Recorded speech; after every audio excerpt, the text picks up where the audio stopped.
성막과 전인적 구원에 대해서 생각해 보겠습니다. 하나님이 한 분이십니다.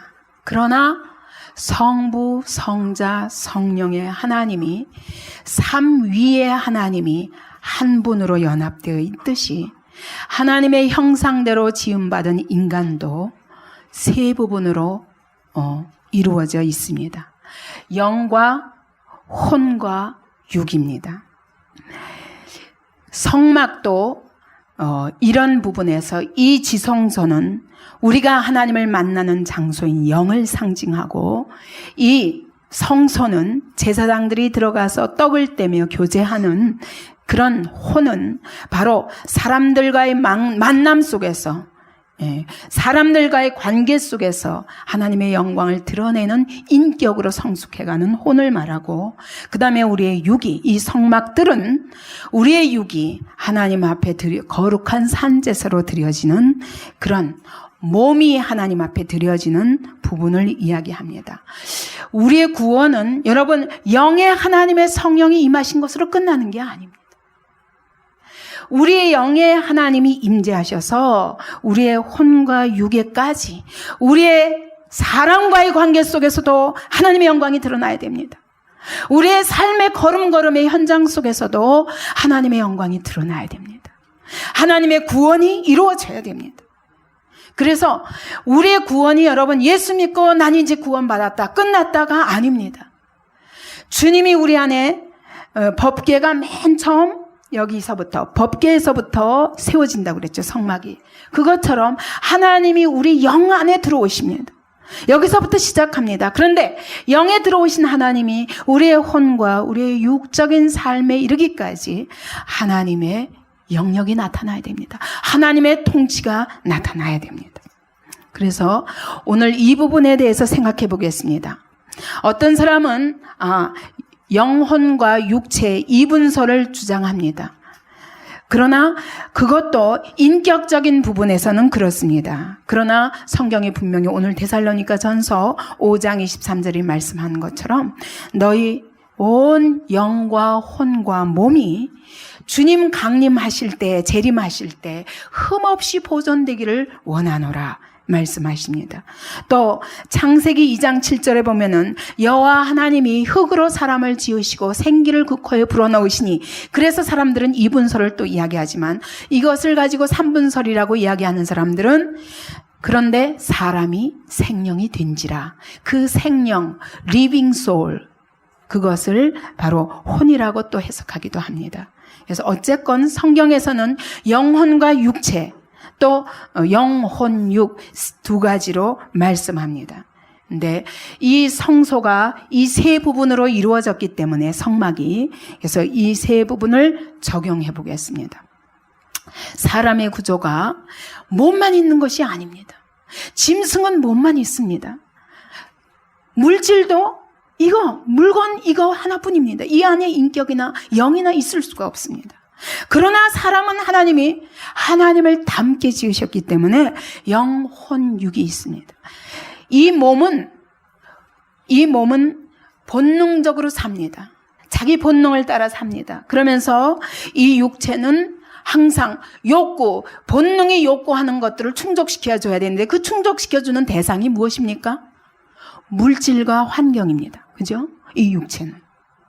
그러나 혼은, 여러분 인간에게는 혼이 있는데 이 혼은 어떤 관계를 통해서 만족을 합니까? 이 혼은 대인관계, 사람과의 관계를 통해서 행복을 느끼는 존재입니다. 그래서 대인관계 속에서 자기 표현을 넉넉히 하고 다른 사람에게 인정받으면서 행복을 느끼는 것입니다. 이런 영역도 하나님의 통치가 이루어져야 됩니다. 물질과 환경에 의해서 지배받는 육체까지도 하나님의 통치를 받아야 됩니다. 이렇게 하기 위해서는 이 영에 하나님이 임하셔야 됩니다. 이 영은 짐승에게 있을 수 없습니다. 다른 어떤 피조물에게도 있을 수 없습니다. 그런데 인간에게는 이 영이 있기 때문에 신의식이 있습니다. 왜냐하면 하나님이 이곳에 원래 거하시도록 지어진 존재입니다. 그래서 로마서 1장 19절에 보면은 하나님을 알만한 것이 너희 속에 있다 말씀하십니다. 인간 속에는 영이 있기 때문에 이 속에 하나님을 알만한 것이 있습니다. 전도서에 보면은, 전도서 3장에 보면은 영원을 사모하는 마음이 있다고 그랬어요. 이상하지 않습니까? 짐승은 절대로 영원히 살려고 안 그럽니다. 그죠? 그런데 사람은 영원을 사모합니다. 영원히 살고 싶어 합니다. 여러분, 없는 것은 절대로 사모하지 않습니다. 있기 때문에 영원을 사모하는 것입니다. 그리고 인간은 완전을 사모합니다. 짐승은 먹고 배부르면 그만입니다. 절대로 자기가 완전해지고자 하지 않습니다. 근데 인간은 완전을 사모합니다. 왜 그렇습니까? 원래 하나님이 우리 안에 계실 때 완전한 존재로 지음받았기 때문입니다. 그래서 이 영은 여러분, 우리가 아무리 육체로 먹을 것 많이 먹고 환경에 만족을 느껴도 이것만 가지고 행복할 수 없습니다. 돈을 많이 쌓아놓고 혼자 완전히 스크루지처럼 끌어안고 있어도 절대로 행복하지 않습니다. 다른 사람과의 관계 속에서 행복을 느껴야 됩니다. 다른 사람에게 나눠주고 사랑을 나누면서 우리는 행복을 느낍니다. 그뿐만 아니라 우리에게 영이 있기 때문에 여러분, 하나님을 만나지 않고는 진정한 행복이 없는 것입니다. 인간이 영적인 존재이기 때문에 영원을 사모합니다. 완전을 사모합니다. 근데 이런 것들은 이 안에서 먼저 이루어져야 되지 혼이나 육에서 이루어질 수 없는 것입니다. 먼저 이 안에서, 이 영 안에서 이루어져야 우리의 마음 깊은 곳에 여기에 하나님이 채워져야. 여러분, 성막에서 여기 번제단이 있고 물두멍이 있고 그 다음에 여기 성소가 있지만 이것으로 끝나면 안 됩니다. 반드시 지성소에 들어가서 여기에 하나님이 임재하시기 때문입니다. 그와 같이 여러분, 인간의 육체에 하나님을 담을 수 없습니다. 우리의 정신세계에 하나님을 담을 수 없습니다. 이 영에 하나님을 담아야 되는 것입니다. 원래 하나님이 임재하시는 장소입니다. 그렇기 때문에 여러분, 신앙생활을 몸으로 교회 왔다 갔다 하는 것 가지고 찬양 부르고 또 이 안에 교인들과의 관계 속에서 행복을 느끼면서 근데 그것 가지고 만족이 안 됩니다. 이 영 안에 하나님이 임재하셔서 하나님으로 말미암아 내 영이 채워지고 그 안에서 완전을 이루고 그 안에 영생을 얻어야 그 다음에 이 혼과 육의 행복한 삶이 미칠 수 있는데, 그렇기 때문에 하나님은 우리의 영 안에 먼저 찾아오셔서 우리 하나님과 나와의 관계가 이루어질 때 비로소 사람과의 관계에도 행복이 오고 그 다음에 물질과 환경도 지배할 수 있는 삶을 살 수 있습니다. 그렇지 아니하면 여러분, 이 육체로 아무리 내가 환경을 이길래도 이길 수 없고 물질이 내 마음대로 있어지는 것이 아닙니다. 물질을 다스리며 살 수 없고 종노릇하며 삽니다. 여러분, 대인관계 속에서 아무리 노력을 해도 내 딴에는 열심히 사랑하고 내 딴에는 열심히 아름다운 관계를 이뤄보고자, 행복한 관계를 이뤄보고자 하는데 안 되는. 왜 가정 안에서 남편과 아내 간에도 진정한 행복이 안 이루어집니까? 여러분, 이 영 안에 하나님이 오셔서 나를 온전케 하시고 거룩케 하시는 일이 일어나지 않으면 여러분, 가정도 온전할 수 없어요. 그러면 우리가 어디 가서 대인관계 속에서 누구하고 행복을 느낄 수 있습니까? 없습니다. 그래서 이 구조를 잘 이해하면서 진짜 어떻게 우리의 삶이 바뀌어져 가야 되나, 그 순서에 대해서 깊이 묵상하는 시간이 되기를 원합니다. 사람은 하나님과의 관계가 먼저입니다. 하나님이 임재하실 때 여러분, 여기서부터 밖에서부터 이렇게 들어오시는 게 아닙니다. 하늘에서부터 어디로? 여기 법궤에 임재하시는 것입니다. 그래서 이 영은 하나님을 모셔야 되는데 어떻게 하나님이 찾아오시느냐? 이 마음의 지성소가 바로 성령이 임재하시는 곳입니다. 성령이 임재하시는 곳입니다. 우리가 교회 생활 속에서 사람들과의 관계 속에서 아무리 행복을 느껴도 만족하지 못합니다. 아무리 열심히 금식도 해보고 철야도 해보고 막 열심히 예배도 드려보는데 만족이 없습니다. 어떨 때 내 영 안에 하나님이 온전하게 거하시기 전에는. 그래서 먼저 우리의 신앙생활이 여기서부터 온전하게 이루어져야 됩니다. 그래서 누가복음 17장 21절에서는 하나님의 나라가 어디 있다고요? 하나님의 나라는 너희 안에 있느니라. 우리 안에 있다고 그랬어요. 이 마음 안에 이루어지는 것입니다. 요한복음 6장 63절을 한번 찾아보겠습니다. 요한복음 6장 63절.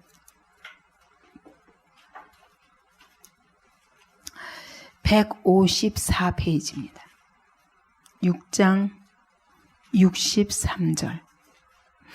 다 같이 읽습니다. 살리는 것은 영이니 육은 무익하니라. 내가 너에게 이른 말이 영이요 곧 생명이라. 아멘. 이게 무슨 말씀입니까? 여러분, 인간에 있어서 가장 중요한 부분이 진짜 사는 것은, 영원히 사는 생명은 여기에 영에 있다는 것입니다. 그러므로 영이 먼저 살아야 된다는 것입니다. 근데 영이 살기 위해서 어떻게 해야 되냐면, 여기 보니까 내가 너희에게 이른 말이 영이요 생명이라. 여러분, 이 영이 어떻게 산다고요? 하나님의 말씀을 받음으로 내 말이 곧 영이요 생명이라고 그랬어요. 다시 말하면 하나님의 말씀이 내 영 안에 임할 때 이 영이 살아나는 거예요. 생명을 얻게 된다는 것입니다.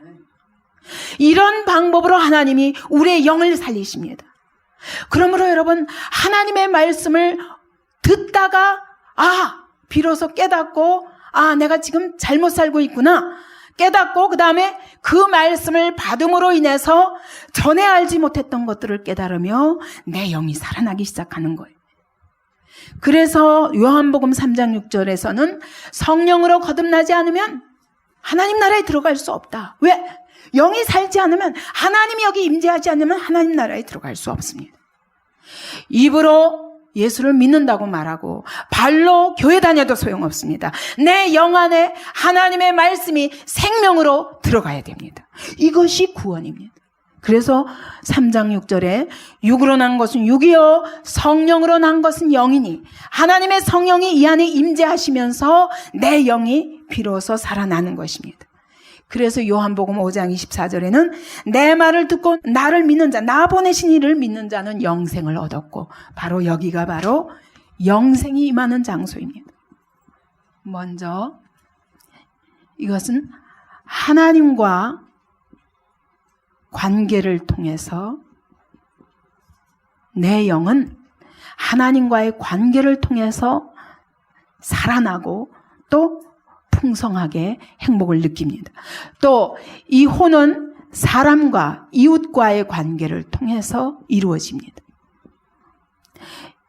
이것은 물질과 환경에 의해서, 그런데 사실은 이 본능이 주장하는 것입니다. 이 하나님과의 관계를 통해서 우리의 영이 살기 위해서 첫 번째 해야 할 일은 뭐냐? 말씀을 들음으로 내 영이 생명을 얻는데 영원한 생명을 얻습니다. 그러면서 하나님의 생명이 내 안에 들어와서 계속 하나님과의 관계를 통해서 말씀을 듣고 순종함으로, 여러분, 하나님이 임하시면 어떻게 됩니까? 하나님이 내 영 안에 오시면 어떻게 됩니까? 하나님이 오셔서 계속 말씀하십니다. 듣고 순종함으로 내 안에 무엇이 이루어져 갈까요? 하나님이 임하셨다는 건 여러분 간단하게 생각하면 그냥 하나님이 오셨구나 이렇게 생각하면 안 돼요. 하나님이 오셨다는 건 뭐예요? 하나님이 어떤 분입니까? 전능하시고 전지하시고 지혜와 사랑이 무한하시고 완전하시고 거룩하신 그 하나님이 내 안에 들어오셨습니다. 그분이 내 영 안에 들어오셔서 하나님의 통치를 계속 이루어 가십니다. 그러면서 내 안에 하나님의 나라가 이루어집니다. 하나님의 온갖 좋은 것들을 다 내 영이 소유하게 됩니다. 전에 알지 못했던 하나님의 지혜를 통해서 세상을 보는 눈이 달라집니다. 전에 절대로 알 수 없었습니다. 하나님의 비밀을 알아갑니다. 역사의 시작부터 끝까지를 알아갑니다. 하나님의 말씀을 들으면서 전에 알지 못했던 이 세상의 모든 문제에 대한 해답을 알게 됩니다. 여러분, 내 영이 하나님과의 관계가 계속 성숙해 가야 됩니다. 하나님이 내 안에 오셨다 끝 아니라 하나님이 내 안에 들어오셔서 이제부터 통치하시고 말씀하시면서 나를 설득해 가십니다. 내가 알지 못했던 분야를 한 분야 말씀하시면서 나를 설득하여서 무지한 가운데 있던 자가 조금씩 눈이 열리면서 어둠 가운데 길을 모르고 방황하던 우리들에게 분명한 선명한 길들을 보여주시기 시작하는 거예요. 이것이 이루어지지 않으면 여러분, 사람과의 관계도 어떻게 해야 되는지 몰라요. 내가 환경과 물질과의 관계를 어떻게 다스려야 되는지 모릅니다. 하나님의 말씀이 계속 하나님이 내 안에 거하셔서 성령으로 거하셔서 먼저 성령으로 거듭납니다. 중생한 것으로 끝나는 게 아니라 하나님이 계속 말씀하시면서 우리의 영역을 점점 넓혀가면서 전에 사단의 종로로 타고 있던 내 영 안의 모든 더러운 것들이 말씀의 빛이 비춰지면서 어둠이 조금씩 물러나는 거예요. 전에 캄캄하게 가려져 있고 절대로 눈을 뜨고 볼 수 없었던 소경되었던 자가 눈이 열리기 시작합니다. 전에 딱 귀가 막혔던 자가 하나님의 말씀을 듣고 이해하며 점점 이해하고 다스려가는 영역이 넓어져 가기 시작합니다. 이러면서 여러분, 영이 먼저 깨어야 그 다음 삶이 고쳐지는 것입니다. 우리는 행동을 통해서 뭔가 해보려고 합니다. 열심히 봉사하면 내가 뭔가 한 것 같아. 그러니까 자연히 하나님의 말씀은 듣지 않으면서도 뭔가 열심히 한 것 가지고 나는 다 했다, 다 이뤘다, 했는데 안 된다, 이럴 수 있어요. 그죠? 이건 신앙생활의 순서가 잘못된 것입니다. 여러분, 먼저 내 마음 깊숙한 것을 그분께 내어드려야 됩니다. 내 마음 깊은 곳에 영이 완전히 그분의 앞에 복종해야 됩니다. 그분이 안 미치는 곳이 없도록 내 모든 마음 숨은 곳곳을 활짝 그분을 향하여 열어야 됩니다. 그분이 내 안에 들어오셔서 마음껏 말씀하시도록 해야 됩니다. 제가 안타까운 것은 말씀을 전하는데 내가 듣기 싫은 말씀, 내가 들어서 아픈 말씀, 내 죄가 딱 지적되는 말씀만 들으면 어때요? 팍 튑니다. 여러분, 말씀이 여러분을 찌를 때 살리고자 하시는 것입니다. 말씀이 나를 찌를 때 내가 전혀 그 안에 암이 들어있는 줄 몰랐어요. 영적인 암이 내 안에 들어있는 줄 몰랐는데 말씀이 와서 탁 찌르면 아픕니다. 그때 얼른 정신 차리고 얼른 이걸 벗겨낼 줄 알아야 신앙생활을 잘하는 사람. 근데 말씀이 찌르면 도망다니기 시작합니다. 분을 냅니다. 일을 갑니다. 사도행전 7장에 보니까 그러잖아. 어떤 사람은 말씀을 듣고 어찌할꼬 하는데 어떤 사람은 일을 갈면서 돌로 쳐서 스데반을 죽이지 않습니까? 무서운 일입니다. 고침받기 싫어하는 것입니다. 나는 죄가 없다. 그게 바리새인이에요. 이 영을 절대로 안 내놓는 것입니다. 바리새인의 특징이 뭐냐면요, 이 사람과의 관계 속에서 자, 내가 얼마나 거룩한 사람인가, 사람 앞에 인정받기 위해서 자, 옷도 길게 입고 일주일에 몇 번씩 금식하고 하루에 몇 번씩 가서 기도하고 11조를 갖다가 근체가 뭐냐면 채소거든요. 여러분, 밥 먹을 때마다 샐러드 하면은 샐러드의 10분의 1은 또 내놔서 하나님 앞에 드린다. 그럼 참 우스운 일이지만 그럴 정도로 그들은 야채까지도 11조를 드렸다는 거예요. 물질만 드린 게 아니라. 그 정도로 왜 그랬냐? 그들은 사람과의 관계 속에서 자기의 거룩함을 입증하려고 한 거예요. 그리고 몸으로 얼마나 금식 잘하고 기도 잘하고 순종 잘하는 것 같이 보입니다. 어디 갔다 오면 손을 씻습니다. 왜? 거룩해야 되니까. 그들은 몸의 거룩은 알아도 이 영의 거룩을 안 이루는 거예요. 영의 말씀이 들어오면 이를 갈고 달려들어서 예수를 십자가에 못 박은 것입니다. 여러분, 그렇기 때문에 신앙생활에 있어서 제일 첫 번째 우리가 해야 할 일이 뭐냐면 이 영을 활짝 여는 것입니다. 하나님이 뭐라고 말씀하시든지 내 영에 구석구석 하나님 비춰주시옵소서. 내 안에 어떤 더러운 세력이 남아있는가, 이거를 발견만 하면 즉각 이걸 끄집어내서 고치려고 하는 그런 열심이 있어야 됩니다. 여러분, 내가 영적인 존재라는 걸 알 때 그걸 합니다. 그런데 이 부분은 딱 감춰놓고 신앙생활을 하면 구원을 받을까요? 안 받을까요? 예? 내 영에 하나님의 성령이 임재하시지 않으면 거듭나지 않은 것입니다. 그러면 몸과 혼으로 아무리 신앙생활 열심히 하는 것 같아도, 그래서 여러분, 복음은 지식으로 받는 것이 아닙니다. 복음은 입술로 아멘으로 받는 것이 아닙니다. 마음으로 받으라고 그랬어요. 그 마음이 바로 영입니다. 입술로 시인하고 마음으로 받으라고 그랬어요.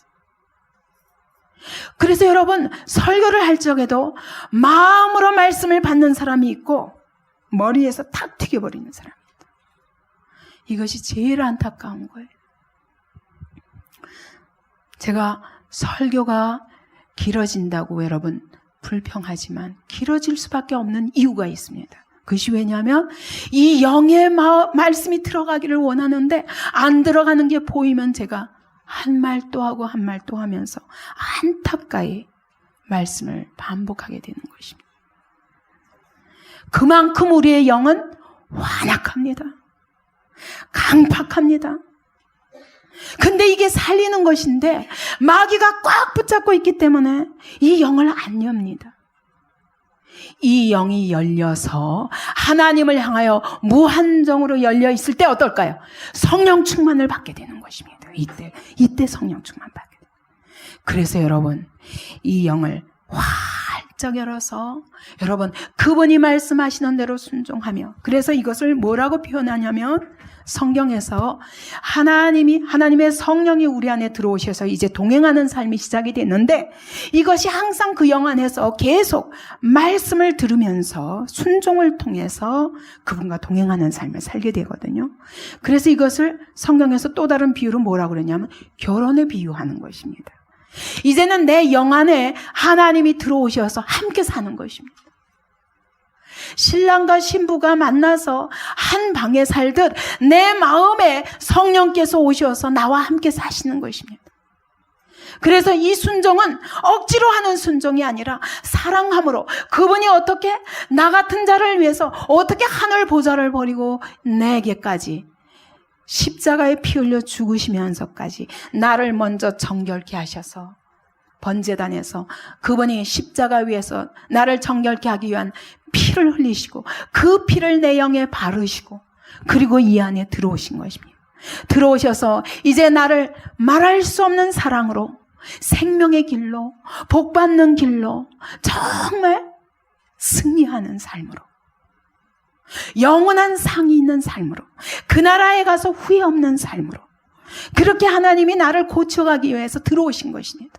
이제는 그분과 동행하는 삶을 사는데, 여러분 결혼에서 가장 중요한 것이 뭡니까? 결혼 관계에서 가장 중요한 것이 뭡니까? 네. 사랑이죠. 사랑이죠. 정말 하나님과 깊은 사랑의 관계가 성숙해져 가는 거. 이게 신앙생활의 제일 첫 번째 이루어져야 될 부분이에요.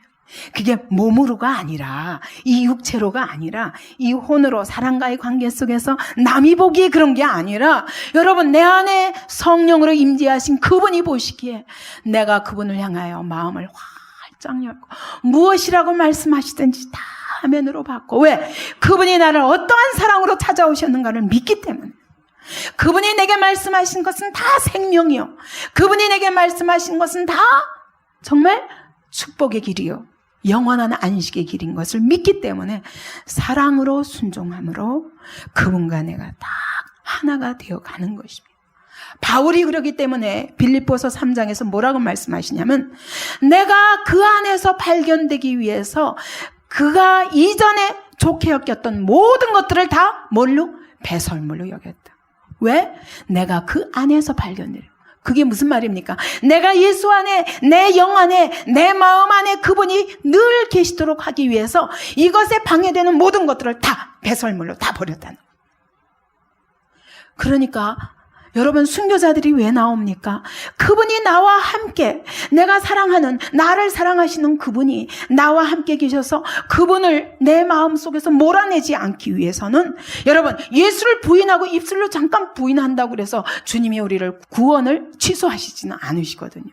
그럼에도 불구하고 그분과의 사랑을 온전히 이루기 위하여 화형에 던져지기도 하고 7배나 뜨거운 풀무불에 들어가기도 하고 사자굴에 들어가더라도 그분과 나와 그분이 내 안에 계시고 내가 그분 안에 있는 것을 그런 모습으로 살기 위해서, 그걸 포기하지 않기 위해서 어떤 고난이라도 당하는 것입니다. 이런 사람은 어때요?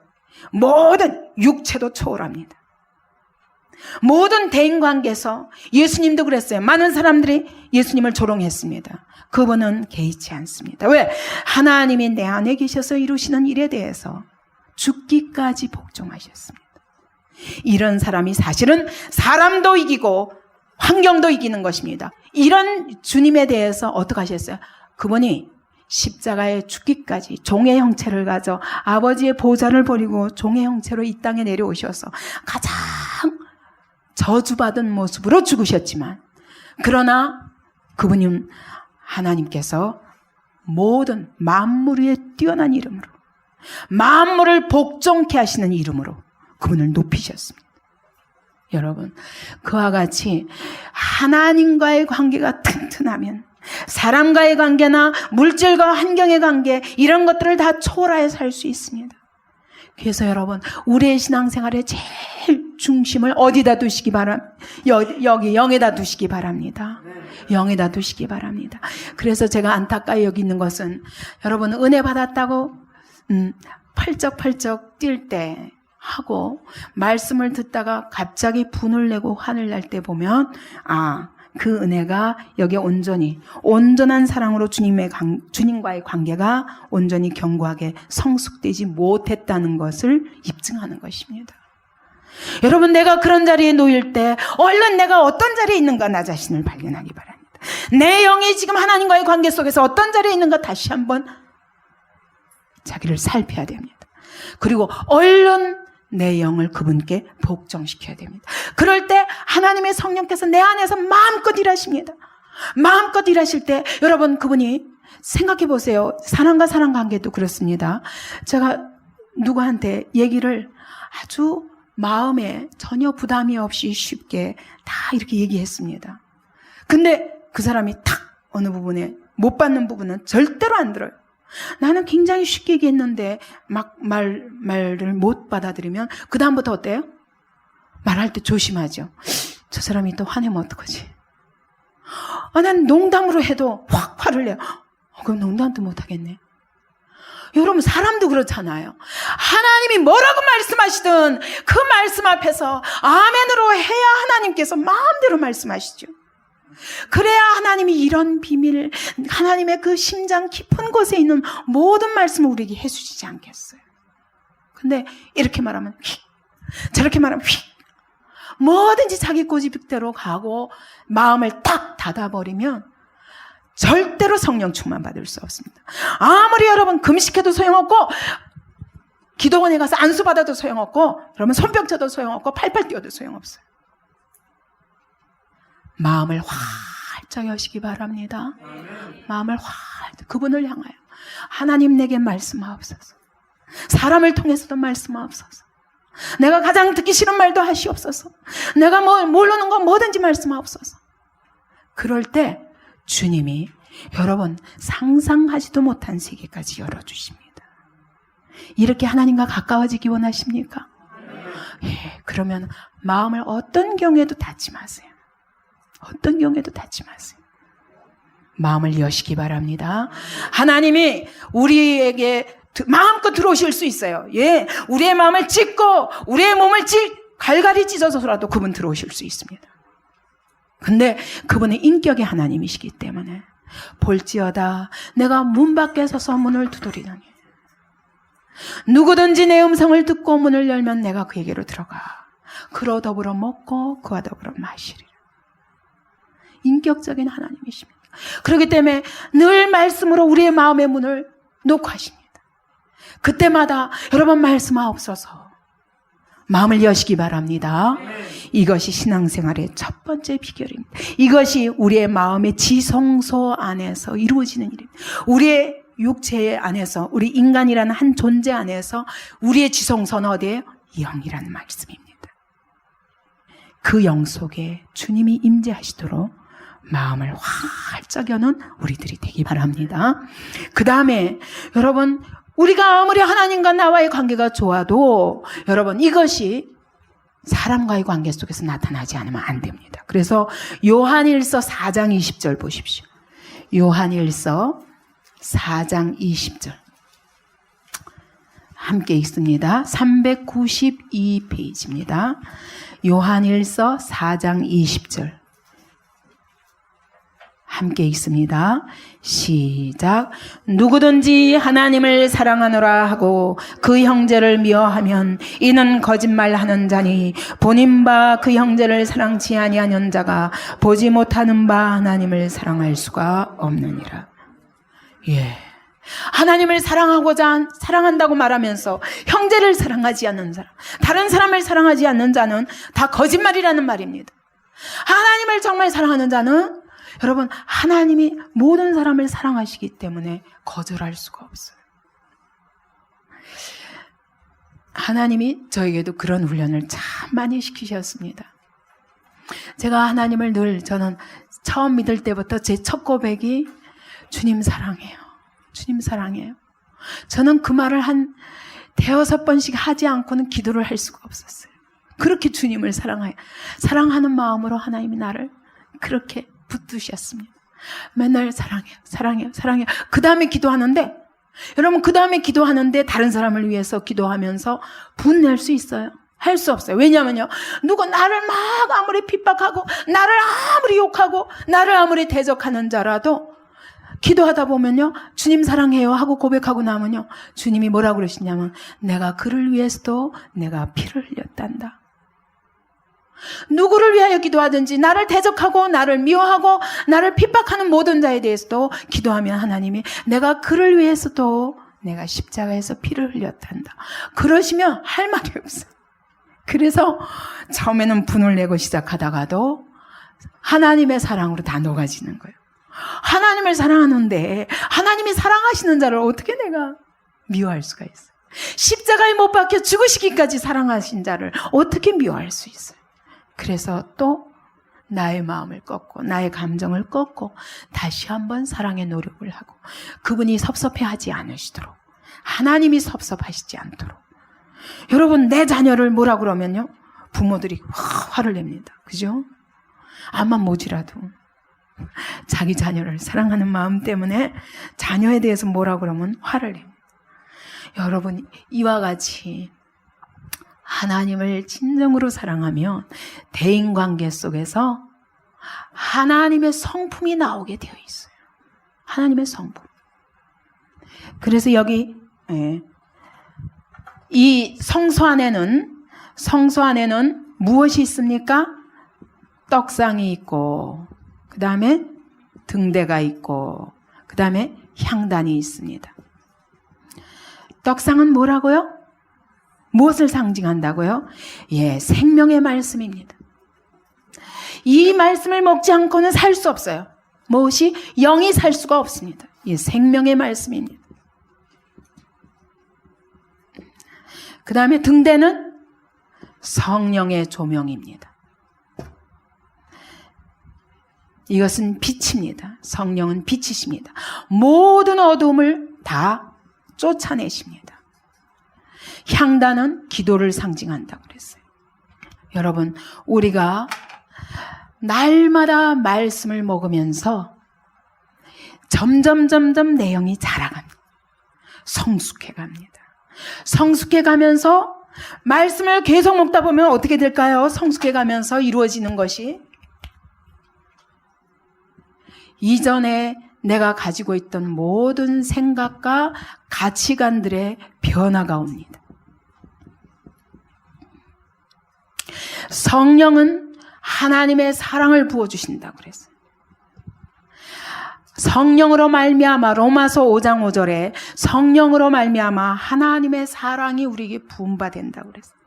그래서 왜 우리가 성령 충만을 그렇게 기뻐하냐면 소원하냐면 성령 충만하면 여러분 하나님의 사랑이 내 마음을 꽉 채웁니다.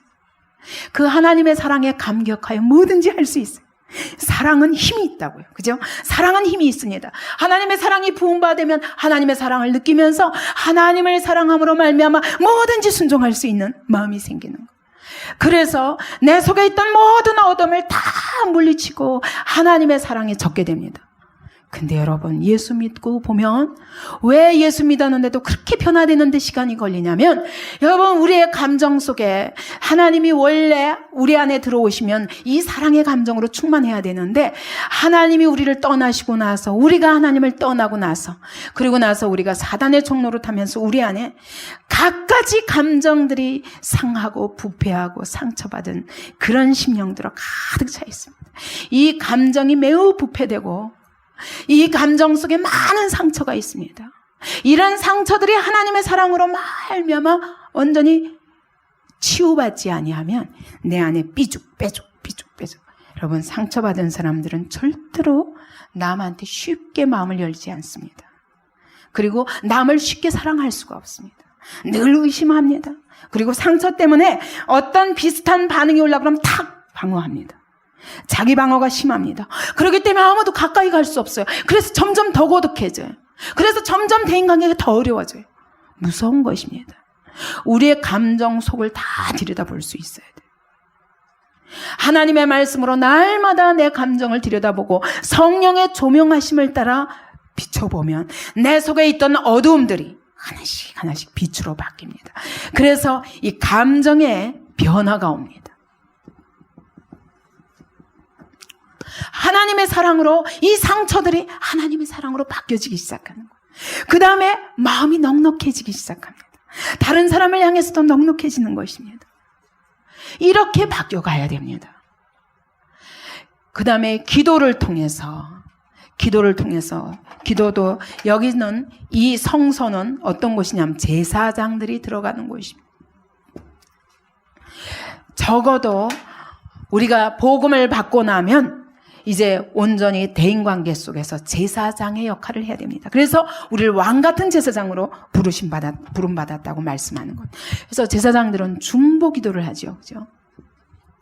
그래서 남의 문제, 대인관계 속에서 막 분과 그런 화와 상처와 여러 가지로 좌절과 이런 것들이 쌓여있던 것들을 기도를 통해서 자기 부인이 어려운 감정들, 자기 부인이 어려운 모든 생각들을 기도를 통해서 하나님의 뜻 앞에 굴복하면서 의지의 변화가 오게 됩니다.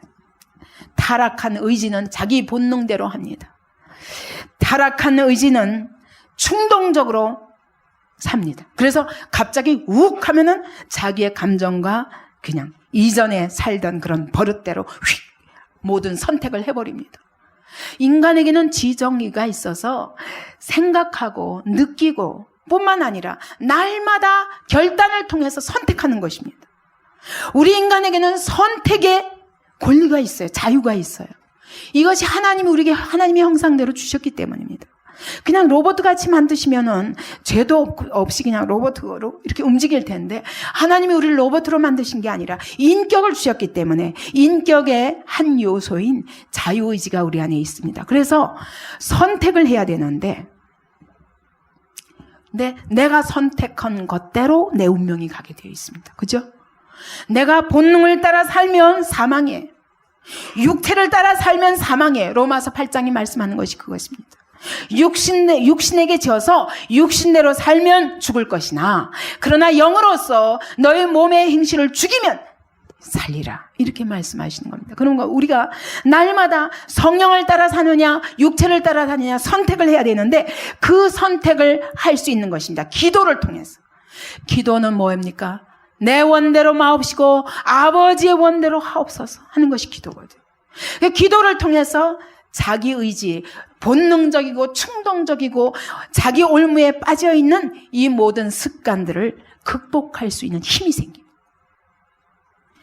여러분, 짐승 잡을 때 어떻게 잡아요? 짐승을 잡을 때 사냥수가 짐승 잡을 때 어떻게 잡습니까? 올무를 넣죠. 그죠? 미끼를 넣죠. 지난번에 가니까 우리 수양회 장소에서 낚시하시는 분들이 있었는데 낚시하는데 지렁이, 새우 이런 걸 가지고 거기다가 탁 껴가지고 물에 던지면 그것 때문에 그거 먹으려고 탁 오거든요. 본능이에요. 먹고 싶은 게 있으니까 그냥 본능대로 가서 잡았는데 그냥 올무에 딱 걸려버린 겁니다. 여러분, 마귀도 우리를 잡아먹을 때 이와 같이, 우리를 사로잡을 때 이와 같이 올무를 통해서 역사하는 걸 알아야 돼요. 그래서 내가 늘 포기하지 못하는 내 본능과 내 충동이 좋아하는 것이 있거든요. 그것이 늘 요거는 못 이겨. 어떤 사람은 게으름을 못 이겨요. 그러면 절대로 그 게으름 때문에 사단의 밥이 됩니다. 어떤 사람은 육신의 정욕을 못 이겨요. 쾌락을 이길 힘이 없어. 나 쾌락 그러면 그냥 좋아서 들들 따라가는 사람은 그것 때문에 사단의 밥에서 사단의 종로로 타면서 헤어나올 수 없습니다. 어떤 사람은 돈을 좋아해서 수단 방법을 안 가리고 돈을 먹고자 하는 사람은 그 돈이 사단의 올무가 되어서 반드시 사망의 길로 가게 되어 있습니다. 이와 같이 우리 안에 많은 타락한 의지들로 인한 잘못된 습관과 우리 안에 본능과 우리가 이길 수 없는 충동들이 있습니다. 이런 모든 것들을 기도하는 사람만이 이길 수 있습니다. 기도를 통해서 모든 본능과 헛된 충동과 마귀의 올무를 다 이기고 하나님의 뜻에 복종함으로 하나님의 뜻을 선택하는 그런 의지의 변화가 오게 됩니다. 그래서 이전의 생각은 마귀가 주는 생각이요, 세상의 이론, 세상의 풍습, 이런 데서 절대로 헤어나올 수 없었던 우리가 말씀을 통해서 날마다 생각이 바뀌기 시작합니다. 이 생각이 바뀌기를 거절하는 사람은 절대로 인격의 변화가 올 수가 없습니다. 예수를 수십 년을 믿어도 교회 왔다 갔다 하고 기도도 멋있게 써가지고 읽을 수는 있지만 내 인격의 변화는 올 수 없습니다. 근본적으로 생각의 변화가 와야 돼. 이전에 가지고 있던 세상 이론들과 풍습과 마귀가 주는 갖가지 생각들에서 완전히 자유할 수 있어야 돼. 이런 일들이 날마다 말씀의 떡상을, 이거는 하루도 빼놓으면 안 돼요. 이 말씀의 떡상에 이 떡은요 24시간만이 꼭 갑니다. 한번 갖다 놓으면요 그대로 두는 게 아니에요. 갈고 그 다음에 근데요 24시간 동안 따끈따끈하다요. 이거는 이 성전이 없어지고 나서, 이스라엘의 성전이 없어지고 나서 이 떡 만드는 사람들도 대를 이어가면서 이걸 배웠거든요. 그래서 늘 그 방법을 우리는 모르지만 요 따끈따끈하게 24시간 유지하는 방법이 있대요. 하나님이 주신 지혜가 있는 거예요. 근데 이 성전이 무너지고 나서 그것은 다 없어졌습니다. 어떻게 하는지 몰라요 지금. 근데 그때는 성전이 있는 동안에 24시간 동안 이 떡이 따끈따끈했습니다. 그 얘기는 뭡니까? 여러분 오늘 아침 묵상하고 오늘 주일에 한번 말씀 묵상하면은 끝나요. 여기서 딱 듣고 돌아서면 다 잊어버려요. 무슨 말씀했지? 이게 아니라 24시간 하나님의 말씀이 나를 사로잡는 따끈따끈한 양식이 되는 거예요. 그러나 24시간마다 매일매일 하나님의 말씀을 받고 그 말씀을 붙잡고 내 삶의 현장에서 그것이 양식이 되어 살지 않으면 여러분 인격의 변화가 절대로 올 수 없습니다. 생각의 변화가 절대로 없습니다. 세상의 이론에 젖어서 세상의 이론을 이길 수가 없습니다. 그런데 고린도후서 10장에 보면은 바울이 뭐라고 그랬어요? 우리의 싸움은 혈과 육에 대한 싸움이 아니라, 그러면서 세상의 모든 이론과 하나님 아는 것을 대적하는 모든 생각들을 사로잡아 그리스도께 복종케 하니, 이런 권세로 쓰임받아야 되는데 내 생각이 변화되지 않는데 어떻게 세상을 변화시킵니까? 내가 변화되지 않는데, 내 가치관이 변화되지 않는데 누구한테 전도를 합니까? 못합니다. 여러분, 그래서 이와 같이 생각이 바뀌고 우리의 부패한 감정, 지멋대로 그냥 이건 시도 때도 없어요. 언제 기분 나빠지는지 몰라. 알 수가 없어. 순간순간 갑자기 기분 나빠요. 무슨 말을 들으면 아무 말도 아닌데 갑자기 기분 나쁘면 그 다음에는 그냥 사단의 올무에 붙잡혀버리는, 이런 모든 것들을 넉넉히 이기 위해서 날마다 성령께 나를 의탁하고 말씀께 의탁하고 기도를 통해서 그와 같이 인격의 변화가 오게 되는 거예요. 이렇게 할 때 인격의 변화가 오게 됩니다. 인격이 어떤 인격으로 닮아갑니까? 예수 그리스도를 닮아가는, 예수의 형상을 닮아가는 인격으로 변화됩니다. 그래서 사람과의 관계 속에서도 여러분, 너희가 말할 때 하나님의 말씀을 하는 것 같이 하고, 베드로전서 4장의 말씀은 내 마음대로 내 생각대로 말하는 게 아니에요. 그래서 여러분, 신앙의 교제할 때 잘 해야 돼요. 이것은 이 신앙생활에 있어서는 이것은 교회 생활입니다. 사람과의 관계가 교회 생활 속에서 이루어지지 않습니까? 그런데 꼭 자기 생각대로 말하고 전혀 변화되지 않은 사람들과 교제하다 보면요, 나도 생각이 따라가게 돼요. 그 때문에 신앙의 교제도 바로 해야 됩니다. 분별해야 됩니다. 내가 이미 생각의 변화, 감정의 변화, 의지의 변화, 이런 그리스도로 말미암아 날마다 말씀과 성령과 기도에 의해 살면서 이것이 변화되어야, 여러분, 이런 사람은요 누구한테 가든지 영향을 미쳐요. 성령의 조명하심을 따라 말하고 하나님의 말씀을 따라 말하고 봉사하더라도 하나님의 공급하시는 힘으로 하는 것까지요. 그러므로 그리스도의 영광만 드러나는 거예요. 그러니까 이 사람만 있으면 꼭 예수님 보는 것 같이, 대인관계 속에서도 이 사람을 만나면 꼭 예수님 만난 것 같이 거기에 해답이 있고 거기에 평안이 있고 기쁨이 있고 승리의 길이 보이고 이래야 되잖아요. 그죠? 근데 그게 아니라 몸만 왔다 갔다 하면서 말하는 것도 내 마음대로 내 생각대로 말하고 감정도 내 어떻게 종을 못 잡아요. 자기 마음대로 감정이 변하니까. 선택을 항상 잘못해요. 내 것으로 하지 말고 하나님의 것으로 해야 되고, 세상 것으로 하지 말아야 되는데, 육체의 것으로 하지 말고 성령의 것으로 선택해야 되는데, 그런 선택을 할 수가 없는 거예요. 그죠? 그래서 이것이 변화되면, 그러면 여러분, 모든 사람과의 관계 속에서 하나님의 영광을 드러내게 됩니다. 이 사람을 만나는 사람마다 기뻐요. 또 만나고 싶어요. 거기서, 그래서 이런 사람이, 이렇게 변화된 사람은요, 많은 사람들이 찾아오게 되어 있습니다. 저 사람한테 가면 해답을 얻을 것 같아. 그래서 그 사람한테 가고 싶어요. 바빠지긴 하지만, 여러분, 그 속에서 어때요? 행복해지는 거예요. 여러분, 하나님과 만나서 하나님과 동행하는 삶이 기쁘지만, 다른 사람과의 관계 속에서 이와 같이 예수의 인격으로 다른 사람과 관계를 행복으로 이끌어 나가지 못하면 아직 신앙생활이 온전히 이 우리의 정신세계와 우리의 대인관계까지 임한 것이 아닙니다. 그래서 여러분, 사람과의 문제가 있으면은 어떻게 해야 돼요? 얼른, 내가 하나님과의 관계에 문제가 있구나, 여기서부터 해결을 해야 돼요. 근데 우리는 어떡합니까? 사람과 해결하려고 하니까 싸우는 거예요. 맞아. 네가 옳으니 내가 옳으니. 그것은 다 어리석은 것입니다. 길을 몰라서 그래요. 성막을 통해서 하나님이 우리에게 분명히 길을 보여주셨습니다. 자, 이와 같이 대인관계 속에서, 교회 생활 속에서 이런 사람이 자연히 일꾼이 될 수밖에 없어요. 모든 사람이 필요로 해요. 이 사람이 가면 문제가 해결이 돼요. 그죠? 이런 하나님의 사람으로 쓰임받길 바랍니다. 그러기 위해서 이 제사장으로서의 삶, 교회 안에서. 그렇기 때문에 여러분, 아무리 하나님을 내가 만났다 하더라도 교회 생활 속에서 사람과의 관계 속에 부딪히면서 예수의 인격으로 변화되어가는 이 훈련 과정을 안 받으면 그 사람은 신앙생활을 온전히 할 수 없습니다. 그래서 무교회주의자들, 여러분, 신앙이 온전한 것 같지 아닙니다. 그 신앙 완전히 예수를 입술로 신하지 모르지만 절대로 이 비밀들을 알 수가 없습니다. 신앙이 성숙할 수가 없습니다. 그 다음에 그러면 이 몸은 어떻게 하나님 앞에 드리느냐? 로마서 12장. 로마서 12장 1절 2절입니다. 255페이지, 신약 255페이지입니다. 함께 읽습니다.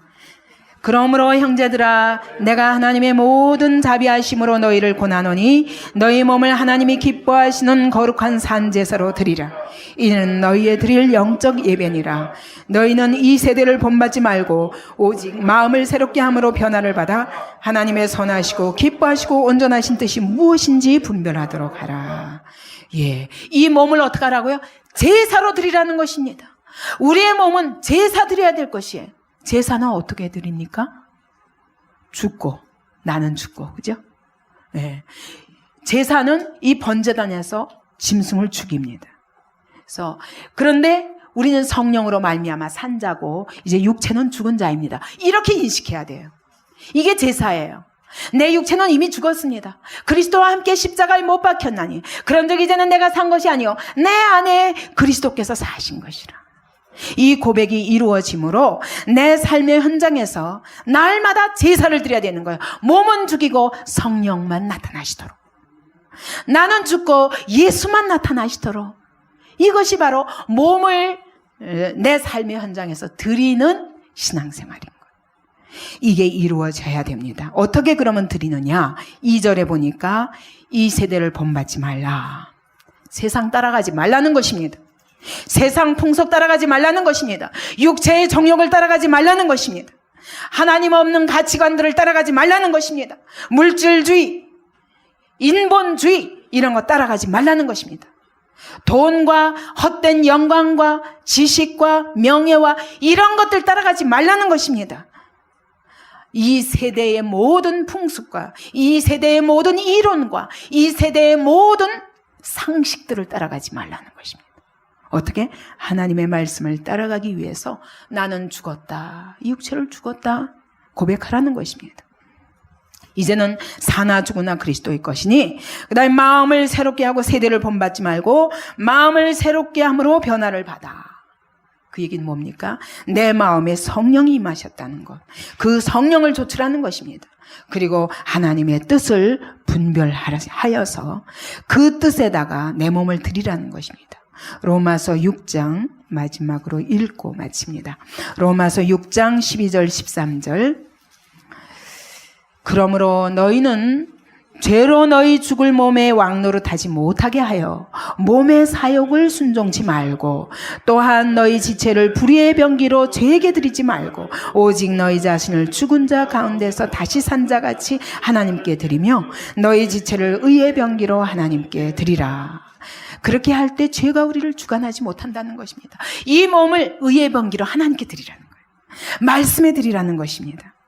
내 정욕에 주지 말고 죄에 주지 말고, 이렇게 해서 우리의 영과 혼과 육이 온전하게 거룩을 이루어서 그리스도께서 재림하시는 날 깨끗하게 보존되어 그분을 신부처럼 맞이하라는 것입니다.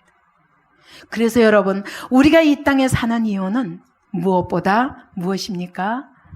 이 인격의 영혼육, 이 인격과 삶을 성형수술한다고 생각하면 돼요. 원래 타고날 때 완전히 죄와 사단의 종으로 태어났는데 이제 일평생 살면서 내 영 안에 하나님을 모시고 내 대인과의 관계 속에서 내 모든 생각과 감정과 의지가 하나님의 은혜와 하나님의 말씀으로 인해서 변화받아서 인격이 고쳐지고, 그리고 우리의 삶 속에서 내 육체를 쳐서 복종시키며 하나님의 영광을 드러내서 우리의 영혼육이 거룩하게 드려질 때, 이게 바로 요걸 가지고 가는 거예요. 이 몸은 완전히 변화될 것입니다. 주님이 재림하실 때 주와 같은 형상으로 변화될 것입니다. 근데 여러분, 여기서 내가 이룬 이 영혼의 상태가 그대로 하나님 앞에 올려져 가서 이것이 바로 상이 되기도 하고 부끄러운 구원이 되기도 하는 것입니다. 그러므로 우리의 일평생 내 영혼을 하나님 앞에 아름답게 드리고 내 삶 속에 내 몸을 온전하게 드려서 이 거룩을 이루어가는 자로 살기 바랍니다. 이 시간에 통성으로 기도하십시다. 하나님, 이제 끝까지 신앙생활을 하되 몸으로만 신앙생활을 했습니까?